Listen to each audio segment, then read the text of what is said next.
Lo primero con lo que vamos a arrancar es con la definición. ¿A qué se le llama producto interno? Necesito un espacio vectorial, una función a la que le voy a llamar L, que está definida en el producto cartesiano de B por B en el cuerpo K. Esto tiene que ser, como les dije, una función. Ahora, vamos a decir que esta función L es producto interno sobre B si y solo si se verifican 4 condiciones. Son 4 axiomas los que debe verificar. Primero es que la imagen de cualquier par ordenado que yo me tome en el dominio, cuando le aplique L a un par ordenado con ese orden, primero la X y después la Y, tiene que coincidir con el conjugado de la imagen del par Ix por medio de L. Acá se invierte el orden, porque acuérdense que estamos trabajando con un par ordenado dentro del dominio. Entonces, esa es la característica. Tiene que tener el conjugado del otro lado. Recordemos que el conjugado de un número complejo, porque acá estamos pensando en lo racional, en los reales y en los complejos, en los productos interiores, podemos trabajar con los racionales también, pero en preferencia va a ser los complejos, salvo que, bueno, sea interesante y lo bajemos a los reales en el codominio. En el caso de si estoy trabajando con los complejos, voy a tener los números conjugados también.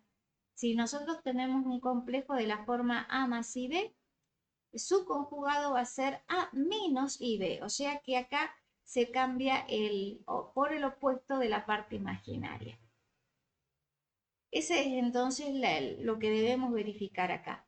Si por algún motivo acá fuesen los reales en el codominio, si son los reales, entonces acá nos va a quedar el mismo número real, o sea que la barra se iría. ¿Por qué? Porque yo puedo tomar, me voy a venir por acá, yo puedo tomar por ejemplo, z igual a 5 más 3i. Entonces su conjugado es 5 menos 3i. Si yo considero que los reales está embutido o está contenido dentro de los complejos, yo voy a tomar un número real que va a ser, por ejemplo, nada más que el número 5. ¿Cuál es la parte imaginaria? Más 0i. Entonces, cuando yo calcule el conjugado de este z que he tomado acá, ¿qué me va a quedar? 5 menos 0i. O sea que volvemos a obtener el mismo resultado porque recordemos que 0 por i por lo general en un número complejo esta parte no se escribe. O sea, esto que está acá se denota como número 5. Esa es la verdad de la cuestión. Al número complejo 0 más 0i se lo va a escribir como 5 y lo mismo va a ocurrir acá. Esta parte se iría, entonces me quedaría que el conjugado de z es simplemente el número 5. Esto hablando en números complejos. Este complejo, todo este complejo, lo denotamos como 5 dentro del conjunto de los complejos. Pero como esto también es un número real, por una función que es muy larga la historia de explicarla, yo puedo considerar una especie de contenido entre los reales y los complejos, ¿sí? Entonces nosotros vamos a adoptar eso, lo vamos a ver a los reales como dentro de los complejos. Por lo tanto, si yo trabajo con los reales, su conjugado va a coincidir cuando lo calcule, ¿bien? Va a coincidir con el complejo original. Entonces, esta barrita se iría cuando trabajo con una función que tenga codominio en los reales. Otra de las propiedades que se debe verificar es que cuando le aplique a un par ordenado donde la primera componente aparezca una suma, eso va a ser lo mismo que como distribuir este z en medio de esa suma. Me va a quedar el x con el z y el y con el z. Y también voy a distribuir al L en esos dos pares ordenados. Estoy describiendo lo que dice la igualdad. Ahora, eso que he dicho de distributiva, repartir, no es el concepto matemático que hay detrás de esto. ¿Cuál es el concepto matemático? Linealidad en el primer factor. Ahí hay una suma. Cuando yo reparto algo en esa suma, o la divido esa suma en otras cosas, por ejemplo acá la dividí a la X en un término y a la Y en el otro término. Bueno, en ese caso siempre se llama linealidad, por más de que esto no sea una función lineal. En álgebra lineal se llama así porque tengo la suma del espacio vectorial. Me estoy refiriendo a esa suma y la estoy dividiendo en otras dos cosas. Entonces eso se llama linealidad. ¿Qué pasa ahora cuando yo tome un escalar, un alfa perteneciente al cuerpo K? O sea, es un escalar, dos elementos que están en B. Entonces cuando haga alfa por X, coma y, o sea, le aplico la L a este par ordenado, el alfa sale afuera. Así de simple. En este caso se llama heterogeneidad, la función, la propiedad cuando verifica esta igualdad. Heterogeneidad. A ver, no me acuerdo si era heterogeneidad o homogeneidad. Bueno, la cuestión es que el alfa sale afuera, acá. Y por este otro lado tengo que si el x es distinto del nulo, entonces podemos asegurar que la función aplicada al par xx es siempre mayor estricto que 0. Recordemos que en el codominio tenía los complejos o los reales. Nosotros siempre vamos a pensarlo en grande, a los complejos, y después vamos a ir bajando a los reales. Bueno, ¿qué pasa si son los complejos en el codominio? Entonces este valor me tendría que dar en los complejos. Pero el axioma me está pidiendo que la función sea mayor estricta que 0. Conclusión, si yo hago L y le aplico al número, no sé, 5 más 3i, ese es un número complejo. No, este es un número, no va acá los complejos, sino va la imagen. Tengo x e y. Supongamos que cuando a un x e y determinado que están en B le aplico la L, supongamos que me da este resultado. Porque le apliqué la fórmula y me dio ese número, y es un número complejo. La función me va a dar números complejos, salvo que en la misma componente tenga o sea, en las dos componentes tenga el mismo elemento, el mismo vector. Entonces, en este caso, sí o sí, me tiene que dar, por ejemplo, un 8 real. ¿Bien? Y tiene que ser mayor estricto que 0. Quiere decir entonces que estos elementos no van a tener parte imaginaria. Esa imagen no va a tener parte imaginaria, porque otra vez estoy pensando a los reales como que están contenidos dentro de los complejos. Entonces, si la función tiene imagen o codominio, tiene codominio esa L en los complejos, entonces algunos van a ir a parar a los reales.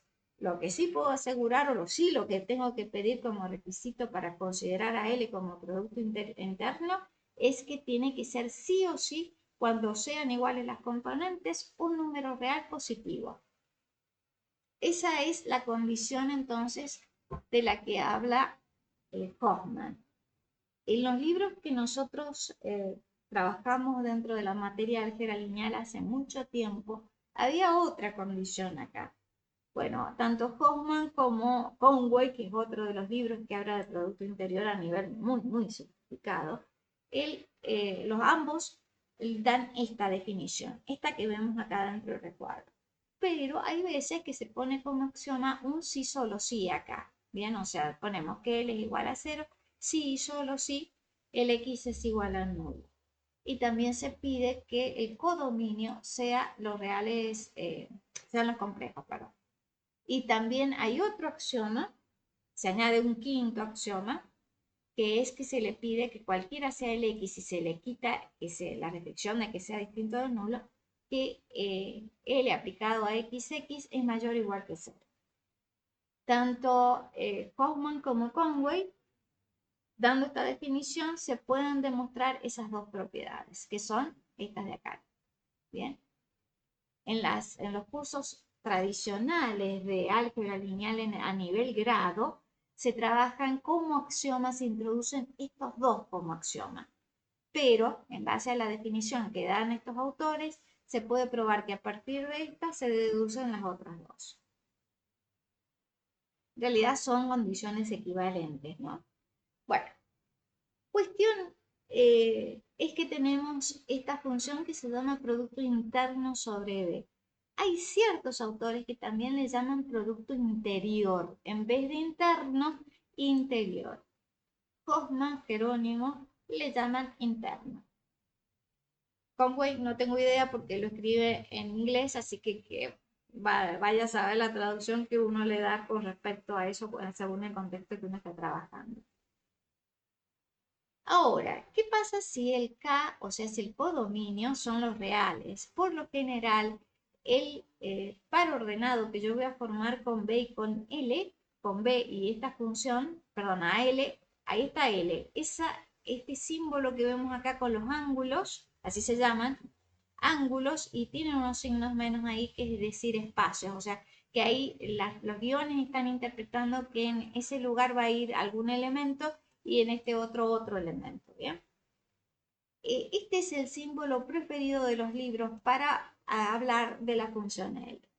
Definen la función, Hoffman la define así con una letra distinta y después dice, bueno, lo vamos a simbolizar de esta manera, o peor, la pone así, pone X para simbolizar L aplicado a X y este símbolo lo denota así.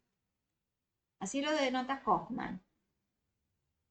Hay otros autores que directamente le ponen X por Y, pero si introducimos otro punto, ya a esta altura medio que va a ser complicado porque tenemos puntos por todas partes. En cada unidad tenemos un punto y acá se pueden llegar a mezclar todos los puntos. Entonces hay que distinguirlo de otra manera a la operación L, a la función L. Y bueno, los autores eligen de alguna manera este otro símbolo, que es el más conocido de todo a nivel curso. No digo bibliografía, sino a nivel curso, a nivel apunte. Se utiliza el XL y se ponen unos ángulos que encierran a ese productor en vez de los paréntesis. También he visto libros, y más que nada libros apuntes, que en vez de los ángulos utilizan directamente paréntesis. Demasiada confusión para algo que a lo mejor no convenga de denotarlo de esa manera. Bueno, entonces tenemos esta definición, como decía, cuando el K se iguala a los reales. El par ordenado que voy a armar con B, acá B aparece solito, pero en realidad está significando un espacio vectorial. O sea que este B en realidad es una tupla que tiene a B, tiene a la suma, tiene al cuerpo K y tiene al producto. Ese K de acá, este es el que figura acá, por eso dice acá B, K espacio vectorial, y la función que va a ser producto interno tiene que tener el K de este lado. Entonces, en ese lugar, estoy representando a toda esa tupla por el soporte, por B. Y le añado la función que, como decía, que la notación preferida de los libros es esta que figura acá con los ángulos. Cuando sean los reales, entonces se va a llamar espacio euclídeo. Al par ordenado se llama espacio euclídeo. Y a la función, que es la L, al producto interno, se le va a llamar producto euclídeo. Ahora, si son los complejos, al par ordenado se le va a llamar espacio unitario y al producto interno se le va a llamar producto aritmético, para distinguirlos a uno de otro, porque por ahí únicamente uno necesita trabajar con producto euclídeo y no con abarcar todos los complejos, porque quizás alguna propiedad no valga. Entonces, la idea es distinguirlos con esos dos nombres. Hoffman no he visto que haga esa distinción con los dos nombres para los dos cuerpos distintos, pero bueno, en la literatura está. Jerónimo habla del euclidio. Bueno, la cuestión es que tenemos ahora ejemplos, una gran cantidad de ejemplos Acá dice, mire, tomemos dos tuplas, la función de producto interno lo va a mandar a esas dos tuplas, a esa suma que está acá, que es la suma de componente a componente, nada más que la que ponga en segundo lugar tiene que ir conjugado. Lo bueno es que cuando yo lo ponga al revés, a este lo ponga para este otro lado, voy a obtener la fórmula ahora con el conjugado, el que va a estar conjugado, si le doy vuelta a la tupla, me va a aparecer la X conjugada. Pero recordemos que, porque lo que estoy diciendo, a ver, tengo esto donde los elementos, las componentes de hiper están conjugadas. Cuando calcule lo que está acá adentro, no lo que está con la barra completa, sino ahí, nada más que eso, estoy dando vuelta el par ordenado, entonces la que me va a aparecer según esa fórmula conjugada son las componentes de la X. Pero como está la barra del conjugado de arriba, hay que aplicar propiedades de números complejos conjugados y se va a llegar a que vale esa igualdad. Bueno, la cuestión es que esta es una de las fórmulas más usadas para K a la N. O sea que acá pueden estar los reales o pueden estar los complejos y ese es el habitual. Se llama usual o también producto interno canónico para K a la N. Ahora, si yo considero el conjunto de polinomios o el espacio vectorial de polinomios, pero que tengan grado hasta n, menor o igual que n. No se puede pasar de n los grados de los polinomios que voy a considerar acá. Entonces, ¿qué es lo que se va a hacer? Le aplico el producto interno, la fórmula es multiplicar coeficiente a coeficiente de los dos polinomios y después sumarlos. Este también se llama producto interno canónico, pero para conjunto de polinomios con grado menor o igual que n. Otro, ya vamos aumentando un poco el nivel, trabajamos con matrices, que no necesariamente tienen que ser cuadradas. Tomo dos matrices y la fórmula del producto interno va a ser la traza, esa TR es la traza de la matriz. ¿Qué es la traza de la matriz? Acá tengo una D cualquiera, nada que ver con estas dos, porque sí o sí tiene que ser cuadrada. Cuadrada la matriz para que yo le pueda calcular la traza. ¿Cómo la calculo la traza? Sumando los elementos de la diagonal principal. Los elementos de la diagonal principal tienen igual su índice, por eso es que me quedan la suma con el i igual a j. Pero repito, la traza solo se calcula matrices cuadradas. Entonces, yo estoy tomando acá matrices que no son cuadradas. Por lo tanto, tengo que venir y hacer algo acá adentro para que ese producto me dé cuadrado. ¿Y qué es lo que voy a hacer? Voy a considerar la segunda matriz que aparece acá, la voy a considerar como la matriz conjugada traspuesta. Bien, esa matriz se llama transpuesta conjugada de B. Por ejemplo, acá ven, tengo B estrella. O sea, esto generalmente se lo simboliza con B estrella. Yo acá no lo uso, me pareció más prudente poner todo lo que es en vez de la notación. Pero lo vamos a usar bastante también a ese B estrella. Esa B estrella es la notación de la matriz que obtengo al transponer la matriz conjugada de B. B raya se llama matriz conjugada de B. ¿Cómo obtengo esta matriz a partir de B? Y voy a conjugar cada elemento de B. Eso es lo que voy a hacer para obtener esta otra. Voy a considerar los conjugados de los elementos de B. Y cuando le ponga traspuesta acá arriba, ¿qué es lo que voy a hacer? Y voy a cambiar lo que era fila, lo voy a escribir como columna.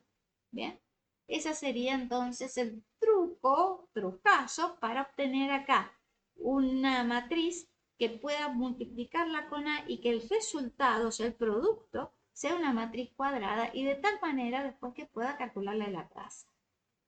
Todo lo que tiene ahí, sobre todo la parte conjugada, es para que cumpla los axiomas de producto interno. Bien, la traspuesta está para que se cumpla, que sea matriz cuadrada y pueda calcular la traza. Pero el conjugado, más que nada, está para que podamos obtener la primera propiedad que figura acá. esa propiedad. Ya vemos algunos ejemplos concretos de esto. Y después tengo otro más que si tomo dos funciones, estas funciones tienen que ser continuas, el dominio tiene que ser el intervalo 0, 1, el codominio los reales y la idea es calcular la integral del producto de f de g en el intervalo 0, 1. Calculo la integral y obtengo un producto interno. Con lo cual hay que saber algunas cosas, hay que recordar alguna teoría de integrales. Lo más habitual es que acá se ponga, en vez de los reales, hay en ese lugar los complejos, o sea que las funciones tengan dominio complejo. ¿Cuál va a ser la variante si acá son los complejos? Y que a esta le voy a tener que poner conjugado. Pero ya voy a estar hablando de una integral compleja. Entonces ahí hay que introducir otro tipo de teoría que escapan al curso por ahora. ¿Bien? Pero la idea es que esta fórmula también se puede ampliar o se puede extender para los complejos. Pero el cálculo ya de la integral va a requerir no conocimiento que obtuvimos en cálculo 1, sino un conocimiento que se obtiene en análisis matemático de variable compleja, no en los primeros cursos de análisis. Y otra que se le pide que partir de una función fija que sea inversible, acordémonos que este símbolo significaba que era una matriz que tenía inversa, es cuadrada, con coeficientes en K, entonces voy a definir un producto interno, pero en el conjunto de matrices eh, columnas. En el conjunto de matrices columnas voy a obtener esto. Entonces lo que voy a obtener es que el producto interior va a ser igual a un lambda. Ese lambda no aparece o no está relacionado con el x y el y que tengo acá. Y recordemos que esto es una función. Entonces, alguna relación tengo que establecer entre esta letra y estas dos que figuran acá. ¿Y cuál va a ser la relación?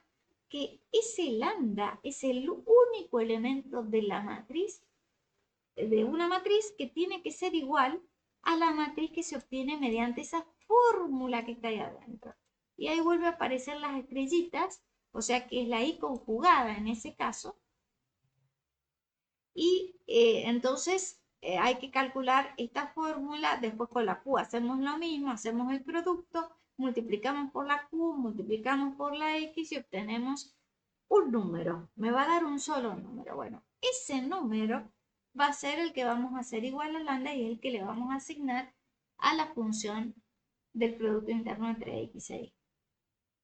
Bueno, estos tres se conocen, los primeros tres, como productos internos canónicos, naturales, usuales, habituales. Reciben esos tres nombres. Son los característicos de estos espacios vectoriales, de K a la N, de los polinomios y del conjunto de matrices rectangulares. ¿Son los únicos? No. Se pueden definir otras funciones que cumplan los axiomas de producto interno. Bueno, veamos un ejemplo para graficar estas fórmulas y aprenderlas a manejar.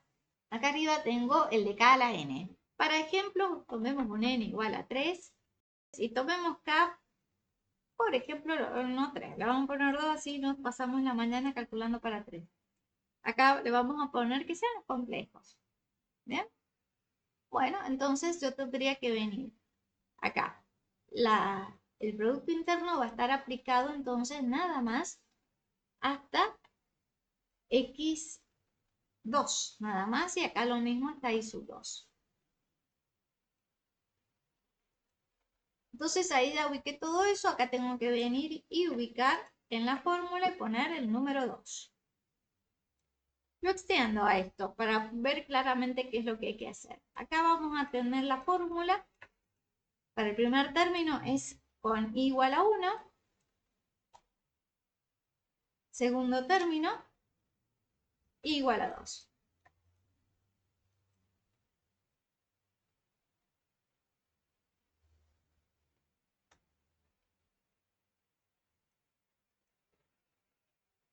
Démosle números a esos pares ordenados. Por ejemplo, que acá sea solamente 1, que acá sea 2 más 3, ¿sí? que acá sea, supongamos 5 menos 9i, y por acá que sea un 8. Entonces, de acuerdo a la fórmula, hay que multiplicar las primeras componentes, esta, y la conjugada del otro par. Ahí tengo esa componente, le tengo que calcular el conjugado. Ahí le pongo la barra. Ahora todo esto hay que multiplicarlo ahí. Y poner un por. Más. Vamos con la segunda componente que sería todo esto. Como son dos cosas, lo voy a tener que poner entre paréntesis. Y ahora viene el conjugado de la segunda componente. Entonces ahí le pongo el conjugado.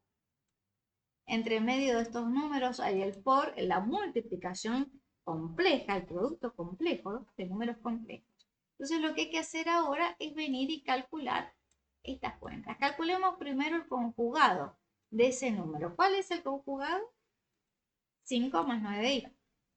Entonces ahí voy a poner 5 más 9i, lo tengo que encerrar entre paréntesis. Y acá el conjugado del 8 es el 8, porque no tiene parte imaginaria. Bueno, hay que sacar esta cuenta, voy a tener que borrar los por, porque si no es científico me va a mandar otro resultado. Y me da un numerito que es ese de ahí, 21 más 33. Entonces, el producto interior entre estos dos pares ordenados es ese resultado. Si es en los reales, lo mismo, nada más que ya la barra del conjugado no va a tener sentido, por eso en la fórmula se la puedo sacar a la barra del conjugado, siempre y cuando considere el cuerpo K como el conjunto de los reales. Vamos a los polinomios.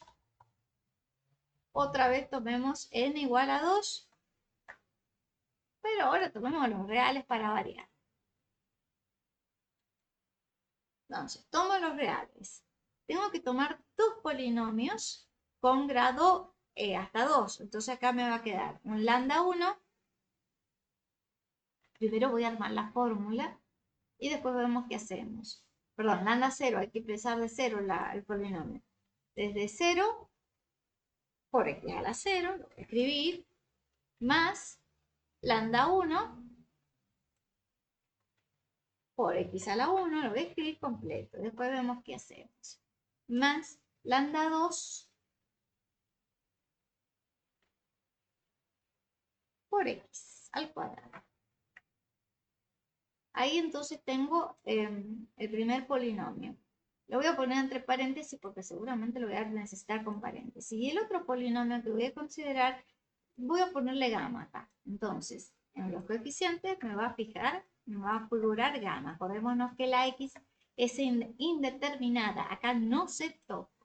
Si yo quiero calcular el producto interior de estos dos polinomios, me va a quedar esto. Ahí le voy a sacar los paréntesis porque con la coma ya no me va a hacer falta. Entonces, el producto interior aplicado a estos dos polinomios, según esta fórmula, acá me ha faltado una raya, porque si estoy considerando los reales, es sin raya. Pero, si es el cuerpo de los complejos, sí o sí tiene que venir con conjugado. Acá es un error de la fórmula. Bueno, acá entonces tenemos que sumar. ¿Y la suma cómo es? Coeficiente a coeficiente. Entonces, si yo me doy o sea, va a ser lambda 0, lo voy a desplegar directamente, me va a quedar lambda 0 por gamma 0 más lambda 1 por gamma 1 y finalmente los otros coeficientes cuadráticos. Démonos un ejemplo. 2 más x al cuadrado, por ejemplo. Otro. 5 más, o 5x directamente. 5x. Entonces veamos. Estos son polinomios, no están completos cada polinomio, ¿no? Entonces, bueno, acá hay que venir y sumar o aplicar esa fórmula. Lambda 0 en este polinomio. Acordémonos que los lambdas son del primer polinomio y los gammas son del segundo polinomio. Lambda 0 es el término del de potencia 0. Entonces acá sería 2. A esto lo tengo que multiplicar por gamma 0, que es el independiente de este otro polinomio, que sería 0. Vamos con lambda 1. Acá no figura, o sea que acá vendría a ser 0 multiplicado por gamma 1, que es 5. Bien, acá el coeficiente de x a la 1 es 5. Y acá es 0 para lambda, porque aquí, no, perdón, es 1, porque el término cuadrático tiene igual a 1, multiplicado por gamma 2, que en este caso sería el término cuadrático de acá. No está, así que este me da 0. Saco la cuenta y me va a dar 0. Bien, entonces ahí tengo dos polinomios distintos y el resultado me dio 0. Puedo obtener los números que se quiera, ¿bien? No hay restricción con respecto a eso, salvo que acá sí hayan cosas especiales. Bueno, vamos a ver ahora con matrices. Sigamos con n igual a 2. Vamos a tomar el cuerpo de los reales, o tomemos los complejos. Tomemos los complejos, a ver qué se obtiene con este lío. Bueno, vamos a considerar dos matrices, A y B, donde la matriz A, por ejemplo, vamos a poner una matriz bonita, supongamos que sea 4, que sea i, acá que sea 0 y acá que sea 1 menos i. En el lugar de B, más bonita todavía la vamos a elegir, le pongamos menos i, le pongamos 0, le pongamos un 2 y acá un 3. Chiquitas y bonitas. Entonces hay que calcular la traza de, hay que poner la primera matriz en el lugar de la letra A. Ahí la está escrita. Y ahí en el lugar de la letra B hay que escribir esto. Entonces ahora armamos la fórmula con mucha paciencia. Hay que armar esto. Perdón, hay que armar la conjugada de la matriz. Entonces, ¿cómo armamos eso? Solo la conjugada de la matriz. De esta matriz. ¿Cómo armo la matriz que tiene la raya? Conjugando cada complejo que aparezca en la matriz B original, voy a conjugarlo. Acá me aparece menos i. ¿Cuál es el conjugado de este número? Ese complejo. ¿Cuál es el conjugado de 0? 0. ¿Cuál es el conjugado de 2? De ese 2 que figura en la matriz B acá. 2. ¿Y cuál es el conjugado de 3? 3. O sea que ahí ya tengo la matriz conjugada. Bien, ahí la tenía con una barra, acá la tengo sin barra. Y ahí me quedó. Sigamos pues. Ahora hay que hacer la traspuesta. La traspuesta significa, mire, si esto es columna, cuando usted la transponga, le va a quedar como fila esa columna. Era I2 la columna, fila queda en la primera fila I2. Primera columna se convirtió en primera fila. Segunda columna de esta matriz va a ser la segunda fila. La doy vuelta. Por eso es transponer, se da vuelta. ¿Qué hay que hacer ahora? Aplicar la igualdad. Entonces me va a quedar la traza, voy a volverlo a copiar. Ahora viene la del producto. Ahí me quedó el producto. Vengo y lo reemplazo. Y la traza, como les decía, era simplemente sumar los elementos de la diagonal principal, de acuerdo a la fórmula que figuraba acá. ¿Bien? Sí o sí tiene que ser cuadrada. Observemos que me ha dado una matriz cuadrada de 2 filas y 2 columnas. Así que puedo calcular la traza, que es sumar ese elemento más este otro de acá. Voy a poner entre paréntesis para que se vea que estoy sumando los dos elementos. Y ahora lo único que hay que hacer es sacar la cuenta de números complejos. Y ahí está, me quedó 3i. ¿Ven? O sea que de esta cosa tan horrenda obtuve un simple número complejo. Vamos al de las funciones. Necesito dos funciones que estén en este conjunto L sub C. L sub C es el conjunto de funciones continuas. Entonces, debo tener una función continua y que vaya del 0, 1 a los reales. Acordémonos que esa notación es codominio elevado al dominio. Eso significa, entonces, la f tiene que tener dominio en el intervalo 0, 1 y tener codominio en los reales, porque el codominio son los reales. Y tiene que ser una función continua, así que la fórmula acá me tiene que dar algo que yo sepa que es continuo. Por ejemplo, x más 1. Me voy a otra función ahora con las mismas características. La tenemos que llamar g a esa función. Pongámosle x. ¿Bien? Esa función es continua, ambas son continuas. Calculemos entonces la integral de f por g. Entonces, donde diga f de x, ahí está f de x, vengo y escribo esa fórmula. Como son dos cosas, van entre paréntesis. O sea, ahí hay dos cosas. En la x hay 3. X más 1. X el signo más y el 1. Entonces van entre paréntesis.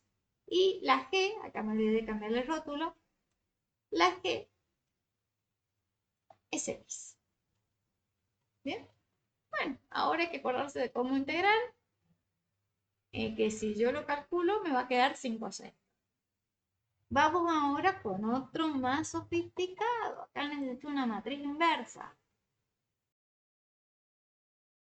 Entonces calculemos este producto, a ver qué onda. Primero necesito saber qué es x y qué es y. La x tiene que ser una matriz columna, entonces acá yo tengo que venir y escribir una matriz columna, por ejemplo, 5 y abajo un 6. Lo pongamos con k igual a los reales, ¿no?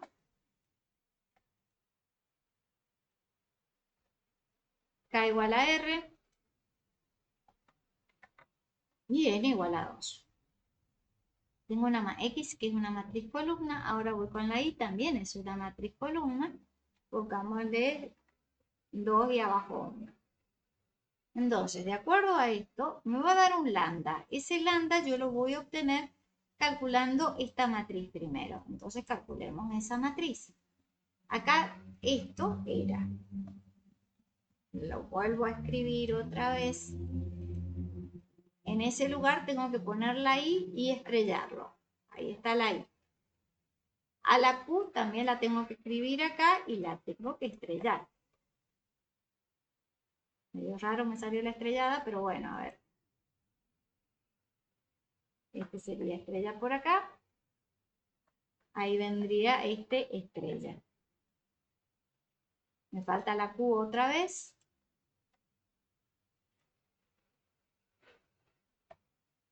Y acá vendría el X. Yo tengo que hacer todo ese producto, pero antes de hacer el producto, voy a tener que calcular las estrellitas. Las estrellitas era, primero, debo conjugar esto de acá adentro. ¿Sí? Era la raya, por acá estaba. El estrella era, calcule la matriz de raya. Era conjugar cada elemento de la matriz, pero son números reales. Así que me va a quedar la misma matriz. ¿Qué hay que hacer ahora?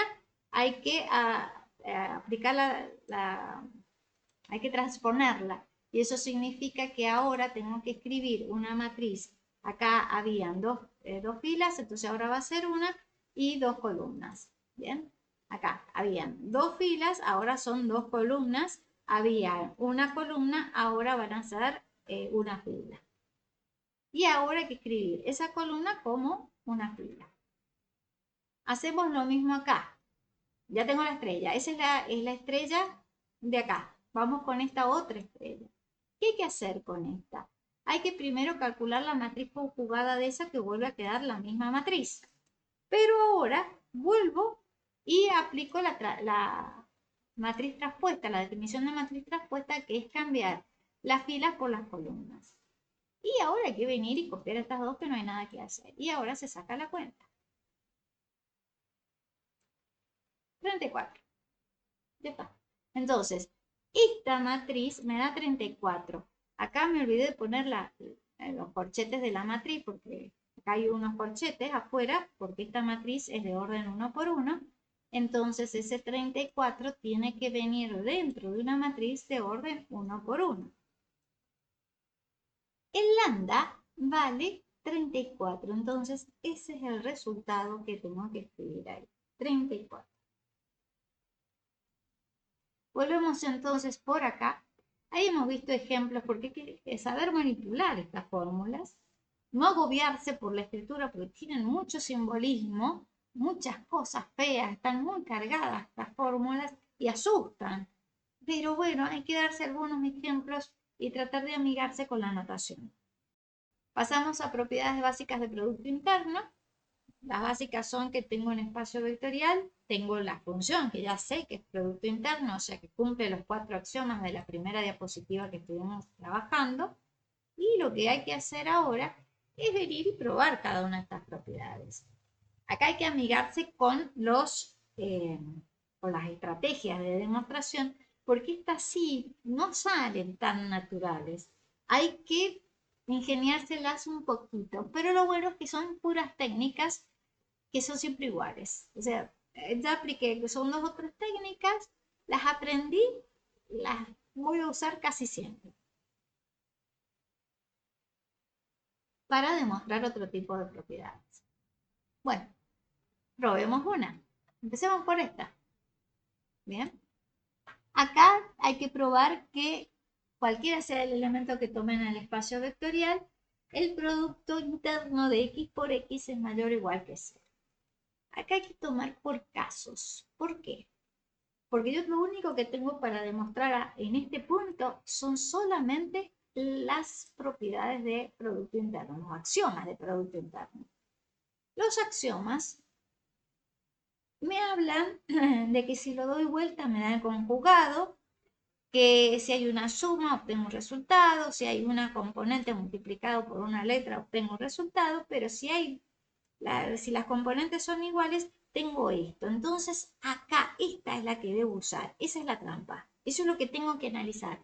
¿Qué hay adentro de la propiedad para saber cuál de estos axiomas uso?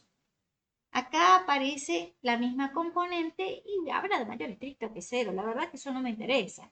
Lo que sí me interesa es que ahí aparece la doble componente.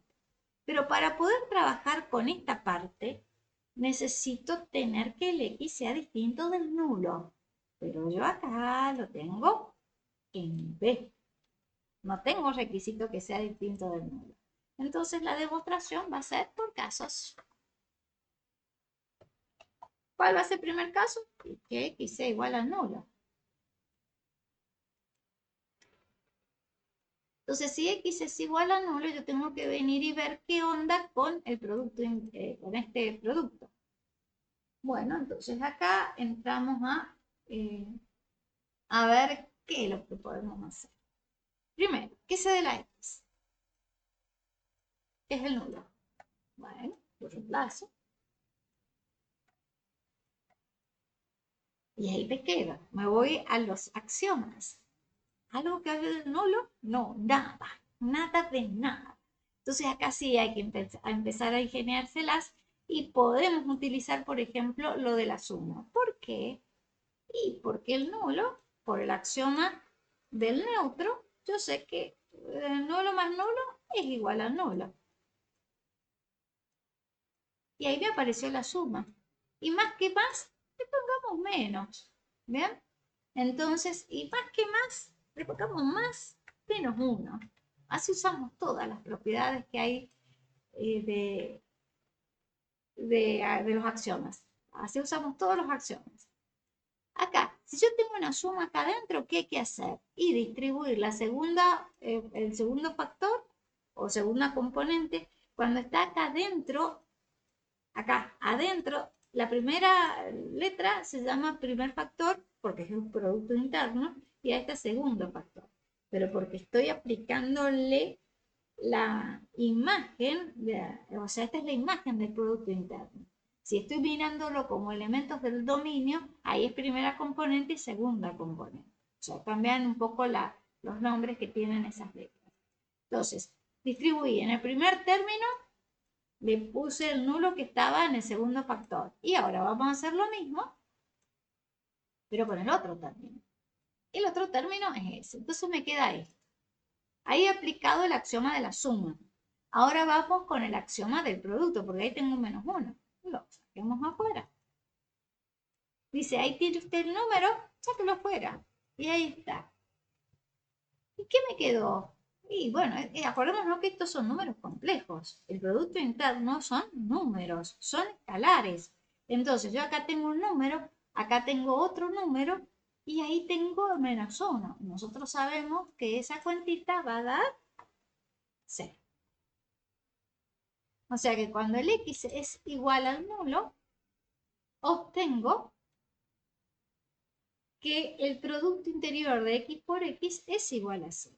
Veamos ahora el caso cuando el x sea distinto del nulo. Si x es distinto del nulo, entonces voy a poder decir que el x está en B y no está en el conjunto unitario formado por el nulo. Eso lo puedo decir por la definición de ese conjunto. Y si ocurre esto por este axioma, que fue la inspiración para empezar la demostración, yo puedo decir que es mayor estricto que 0. Entonces, el producto interior ahora es mayor estricto que 0, derecho por el axioma. De los dos casos, ¿cuál es el resultado que obtuve? Que cualquiera sea el x que yo obtengo en B, por un lado obtengo que el producto interno me da 0. O podemos ponerle el excluyente, que ahora no lo voy a encontrar, ahí está. Y por este otro lado me va a dar mayor estricto que 0. Son dos proposiciones que se obtienen.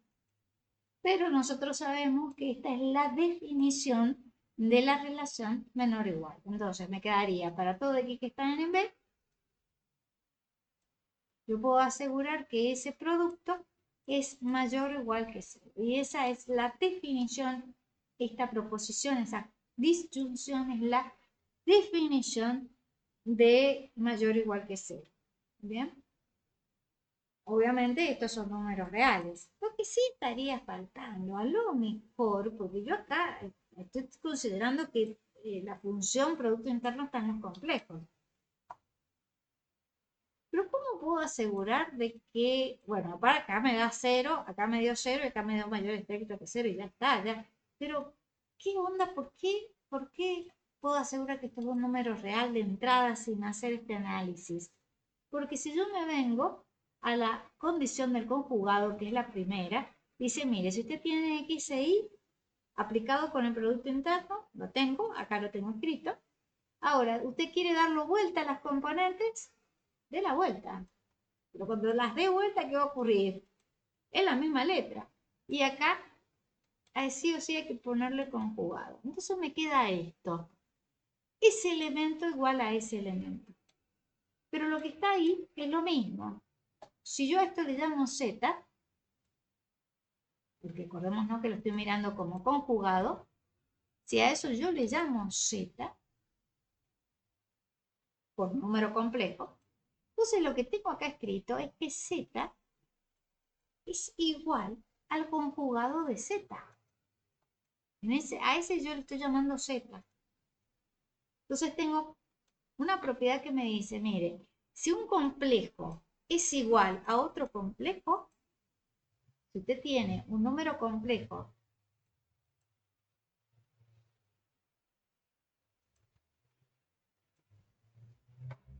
de tal manera de que z es igual a su conjugado, entonces el z es real. Es la única forma de que ocurra de que un complejo sea igual a su conjugado. Por eso es que yo a partir de esta propiedad de números complejos puedo decir, mire, el producto de x por x es un número real. Y de esa manera puedo entonces hablar de la relación menor o igual que me está hablando acá la propiedad. Entonces ya tenemos esa propiedad demostrada. Vamos con otra. Vamos ahora con esta otra. Acá me interesa, es un bicondicional porque es un sí solo sí, pero acá lo único que me interesa es la ida. ¿Bien? O sea que si yo tengo que esto es igual a 0, si el producto es igual a 0, la idea va a ser demostrar que el elemento es el nulo. ¿De dónde vamos a obtener esto? Yo quiero probar esto, por el absurdo. Supongamos que es distinto del nulo.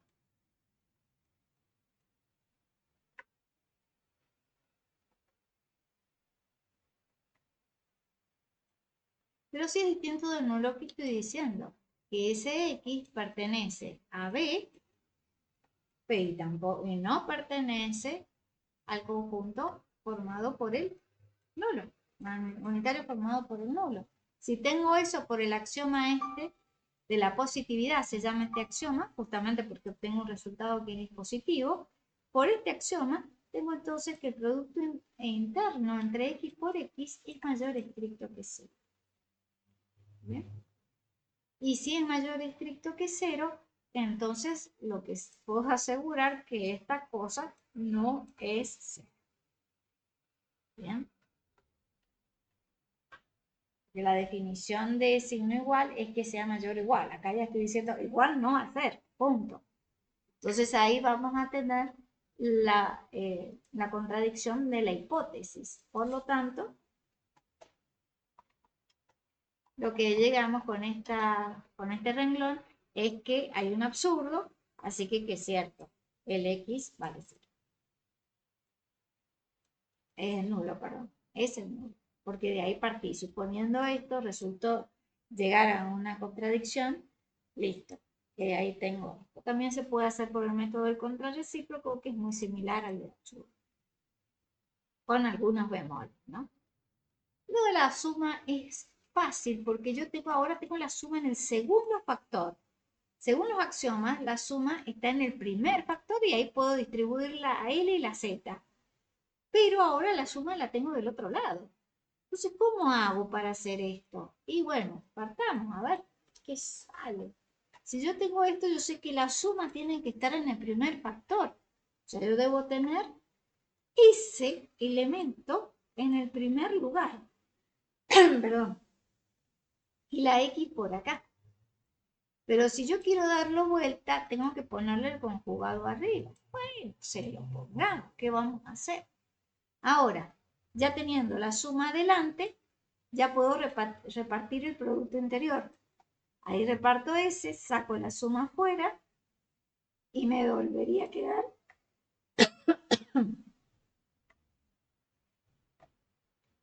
me vuelve a quedar eso de ahí. Bien, ahí es lo único que he hecho es aplicar acá adentro la linealidad, que es uno de los axiomas del producto interno.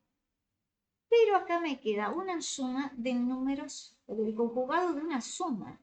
Y de acuerdo a la teoría de números complejos, el conjugado de una suma es la suma de los conjugados. O sea que puedo distribuir la rayita en los dos términos. Y me queda esto. Pero por el axioma de producto interior que anda por acá, si yo tengo el conjugado, me dice, bueno, sáquele la raya, pero délo vuelta. Y le voy a sacar la raya y lo voy a dar vuelta. Entonces acá tengo a este, lo tengo que venir y darle vuelta, o sea que me va a quedar X, y para poderle sacar la raya. Lo mismo va a ocurrir con este otro. No quiero la raya, se la saco, lo doy vuelta. Y quedó. Esa era fácil. Esta ya algo demostré, ahí está con los reales, eso ya lo dije al principio de por qué me da número real. Cuando estoy con el cuerpo de los complejos, puedo asegurar que X por X me da los reales. Y esta otra hay que aplicar el mismo criterio que hicimos recién. Yo tengo esto. Acá aparece un escalar, que es complejo, por I. Entonces, si me vengo acá, donde hay un escalar y en esta condición, pero está el producto, está en la primera componente. Entonces, si yo lo quiero en la primera componente, ¿qué es lo que voy a hacer? Le tengo que poner conjugado y a esto, para darlo vuelta, simplemente lo escribo al revés. Ahí está. ¿Bien? Esa es la propiedad. como ahora sí el producto está en la primera componente, esto va a salir afuera. Bien. ¿Y qué me quedó? El conjugado de un producto. Y por la teoría de complejos, me va a quedar que puedo repartir el conjugado a cada uno de los factores de ese producto. Entonces me va a quedar de esta manera. El lambda es un complejo, así que al conjugado no se lo puedo sacar, me va a quedar conjugado. Pero este sí lo puedo dar vuelta para sacarle la barra. Entonces acá me va a quedar sin la barra, pero dado vuelta. Entonces acá me queda x6. Y ahí está demostrada la propiedad. La verdad que son fáciles. Esta va a ser exactamente lo mismo. Nada más que ahora estoy trabajando con los reales en esta propiedad. Es lo mismo. O sea que acá cuando tenga acá el conjugado, se voy a hacer exactamente lo mismo hasta acá. En realidad voy a llegar hasta acá. Bien, llego ahí, considerando los reales contenidos en los complejos. ¿Qué es lo que tengo que hacer ahora? Es el conjugado de un número real. ¿A qué era igual? Al mismo elemento, al lambda, multiplicado por eso y ahí obtengo entonces esa propiedad. Vamos con esta. Tengo que tomar un x que está en B y probar esta igualdad. Entonces, veamos las estrategias que usamos. Ahí yo tengo el nulo y cada vez que tenga el nulo dijimos que podía sumarlo para usar el axioma del neutro, como lo hice acá. Ahí usé la propiedad del neutro. Bien, este es un vector cualquiera, va a darme el nulo también, pero es un vector cualquiera del espacio vectorial. Sumado con el neutro me da el mismo elemento de acá que justamente es el neutro. Ahora voy a utilizar otro axioma que no va a ser la del neutro, sino va a ser del opuesto, porque ahí necesito un elemento, que me dé 0. Entonces, ¿qué es lo que vamos a hacer? Un elemento que me dé el nulo. Y tengo que usar el axioma del opuesto. Necesito un elemento para el axioma del opuesto. Eso a ver si lo tengo acá para que vean de dónde saco la necesidad de tener un elemento.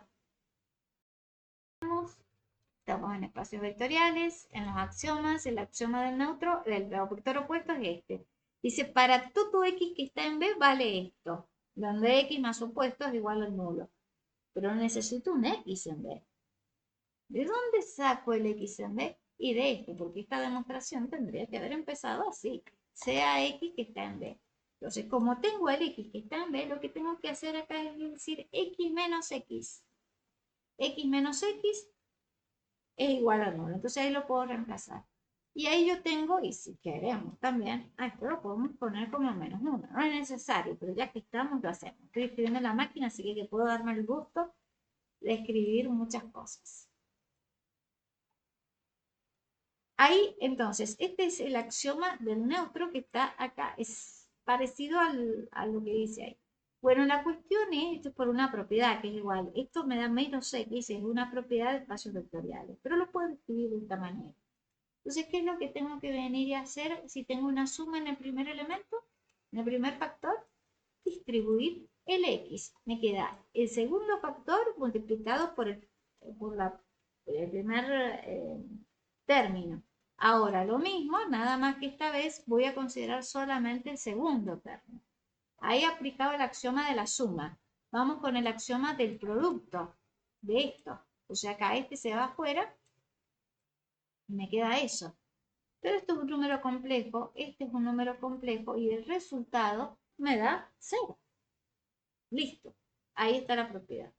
Esto va a ser lo mismo, nada más que ahora voy a tener que poner x menos x o x más menos 1 por x en este lugar. Y voy a tener que usar la propiedad donde trabajé con la linealidad en el segundo factor. O sea, esa sería la variante para esa propiedad, pero es exactamente la misma estrategia que la otra. Vamos con esta otra, que parece un montón de cosas lo que dice, pero en realidad es muy fácil. La hagamos en ordenada. Sea ahí que está en B. Parto de ahí porque es una universal. Tengo que probar, escribiendo por partes, porque si no, quizás uno se pierda, porque es tan trivial que capaz que uno se pierda. Tengo que probar la implicación. Para probar la implicación, entonces tengo que partir de esa hipótesis. Entonces acá le vamos a poner, admitamos que se verifica esa propiedad universal que está ahí. Para utilizar esta propiedad universal, porque la idea es utilizar la propiedad, a utilizar el antecedente, tengo que tener un elemento que ocupe el lugar de la letra X para poder trabajar con esto. Necesito un elemento que esté en B. ¿Qué elemento tengo en B en el escrito? Solo la I. Entonces, en ese lugar yo puedo poner la letra I. Y si puedo poner en ese lugar la letra I, ya tengo la propiedad que sigue después de la coma. Me queda esto. Pero I por I es igual a 0, de acuerdo a una de las propiedades que estuvimos viendo acá en Producto Interior, o interno, que esos dos nombres, Producto Interior, Producto Interno. Tengo un producto interno de un elemento consigo mismo igualado a 0. Conclusión, el elemento es el vector nulo. Entonces de acá directamente me sale de que I es el vector nulo y se acabó. Son demostraciones muy sencillas si uno sabe las técnicas, ¿no? ¿Cuáles son las técnicas? Utilizar el axioma del neutro cuando sea necesario y el axioma del opuesto también cuando sea necesario. Y dar vuelta y utilizar la del conjugado cuando sea imprescindible utilizar. Bueno, entonces ahí ya tenemos las propiedades demostradas, muy fáciles de resolver. Y ahora se viene la matriz asociada al producto interno. Y acá ya la idea es, tengo una función que es el producto interno con este dominio y este codominio. ¿Qué le gusta a la computadora? Las matrices. Entonces, si yo quiero sacar las cuentas con calculadora de matrices o con algún software de álgebra lineal, sí o sí tengo que irme a matrices. O sea, tengo que tener un requisito, un recurso que me permita relacionar esta función con todos sus axiomas con una matriz. Acá está la construcción entonces. Tengo un espacio vectorial, tiene que ser de dimensión n. ¿Y dónde está esa frase de dimensión n? De este lado, porque también necesito una base ordenada de B. La base tiene n componentes, por lo tanto la dimensión es n. No está escrita con palabras, pero con esto es suficiente ya determinar que tiene que ser de dimensión n. Y también voy a considerar una matriz con estos elementos A y J. Lo voy a rotular así a esos elementos. Esa matriz A voy a decir que es la matriz del producto interno específico, porque esta es una función, cambio la fórmula de la función, tengo otro producto interno. Entonces, sí o sí es la matriz de ese producto interno en la base B. Cambio la base, cambio la matriz. Hay que tener cuidado con eso, ¿eh? ¿Por qué voy a cambiar la matriz y cambio la base? Porque los elementos se definen en base a ese producto interno. Tengo que multiplicar los elementos de la base, las componentes en este caso de la base. Y hago la combinación de todos con todos. Y de esa manera obtengo la matriz. Vamos a ver un ejemplo. Trabajemos en R cuadrado, donde tengo que tomar pares ordenados y la fórmula era esta. Y acá, como estoy trabajando en los reales, sabemos que los conjugados me quedan como y. No cambio ahí para no hacer tanto lío con la notación. Tengo que armar la matriz. Entonces, la matriz A está formada por, la voy a escribir tal cual dice, siguiendo las instrucciones de la diapositiva. Acá necesito una matriz de orden 2×2. Esta matriz A tiene elementos rotulados con A. Entonces acá va a estar el elemento de la fila 1, columna 1. Acá va a estar el elemento de A de la fila 1, columna 2. Abajo A, fila 2, columna 1. Abajo A, fila 2, columna 2. Listo. Ahora, por la definición de la matriz asociada al producto interno, acá debe venir un producto interno de los elementos de la base. Acá no he dicho cuál es la base, pero pongámosle que la base B está formada por los elementos B1 y B2. No puedo pasarme de 2 porque la dimensión de este espacio vectorial es 2. Tienen dos variables libres, así que va a haber dos componentes acá. Bueno, acá entonces tengo que venir y escribir estos B, los escribo acá, con el primer, acá es un producto interno, entonces tengo dos componentes acá, o dos factores. Acá, el B, ¿cuál de los dos voy a poner? Y el primer, corresponde al primer subíndice que tiene A1, 1. Entonces ahí va a venir 1. Y en el segundo va a venir otra letra B de estos otros con el segundo subíndice de la letra A. O sea que acá viene 1. Vamos con este. Acá es A1, 2. Entonces el B va a tener B sub 1, B sub 2. Sigo por abajo. Va a ser B2, 1. O sea, B primero y después el 1. Y ahora tengo que venir y hacer lo mismo acá, nada más que ahora va a ser con 2 en los dos lugares. B sub 2, B sub 2. Listo. Esa es la fórmula de la matriz A. Ahora, pongámosle nombre a esto. Supongamos que tomamos como base, tengo que tener en este lugar un par ordenado y este B sub 1 es un elemento de R cuadrado, así que en la primera componente tengo un par ordenado. ¿Qué puedo utilizar? 0, 1. Y en este otro lugar, otro par ordenado. ¿Qué número puedo escribir? 0, 1. Porque yo estoy segura de que esta es la canónica y por lo tanto es base. Entonces lo único que hay que hacer ahora es venir y reemplazar y tener mucha paciencia. Entonces va a ser este, que es el B1, lo escribo en ese lugar y en ese lugar. Lo reemplazo en todos los lugares donde aparezca B1.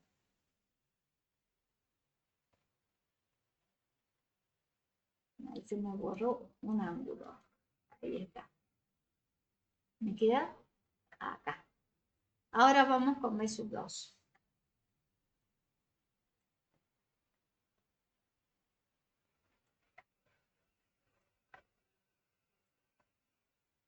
Y a sacar cuentas ahora con esta fórmula. Esta fórmula me dice, mire, multiplique componente a componente y sume.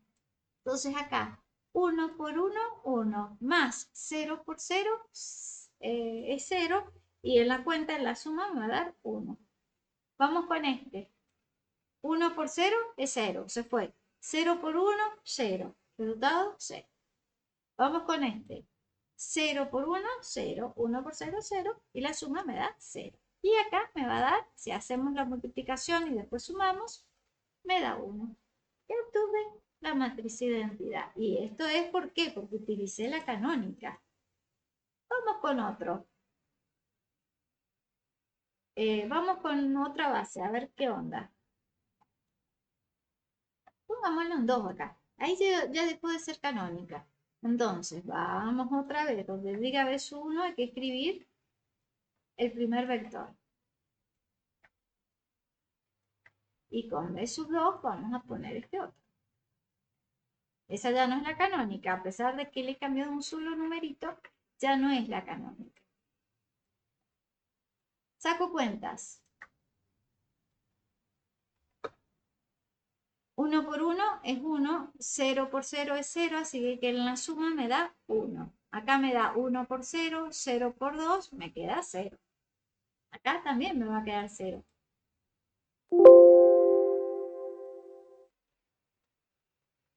Y acá me va a quedar 0 por 0, 0 se va, y 2 por 2 me da 4. Resultado 4. Y ahí tengo una matriz que no es la identidad, pero es una matriz. ¿Bien? Va a considerar la matriz donde tiene un único elemento que es el producto interno de X por Y, y esta matriz va a ser igual a este resultado de acá. Lo que está ahí adentro son las coordenadas en la base B del elemento X. Por acá andan las coordenadas del elemento Y en la base B. Hay que conjugarlas en este caso. A esta otra hay que hacer la traspuesta. Y acá se pone la matriz esta que hemos obtenido en este lugar. Hay que tener cuidado las rayas. ¿Qué significan las rayas en cada lugar, no? ¿Qué objeto es lo que está abajo de la raya para saber cómo construir la fórmula?